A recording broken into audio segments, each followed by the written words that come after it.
விஜய்க்கு ஒன்றும் தெரில. ஆதவர்ஜனா எழுதி கொடுக்குறாரு, ஆதவர்ஜனா சொல்கிறாரு, ஆதவர்ஜனா ஜான் ஆரோக்கியாமி என்ன சொல்கிறாங்களோ அதை தான் போய் அவர் செஞ்சுட்டு வராரு. அவங்க டிஃபன் பாக்ஸில் சாப்பாடு எடுத்துகிட்டு போனால் எடுத்துகிட்டு போகிறாரு, சாப்பிட்டுட்டு வாங்கினா வர்றாரு, இப்படி தான் பண்ணுறாங்க சார். அவர் எதுவுமே பண்ணலை. என்ன இந்த செஸ் போர்டு விஷயத்தெல்லாம் அப்படி தான் அசிங்கம் பண்ணாங்க.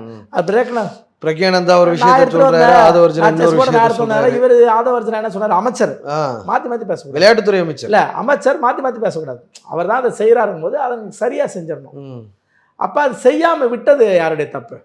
ஏன்னா இல்லைங்க பிரேக்கில் தான் கொண்டு வந்தாருன்னா என்னங்க தப்பு? சரிதானே, அதில் என்ன ஒரு பிரச்சனை? அவருக்கு ஒரு சந்தோஷமாக இருக்கும் ஒரு இளைஞர்களுக்கு.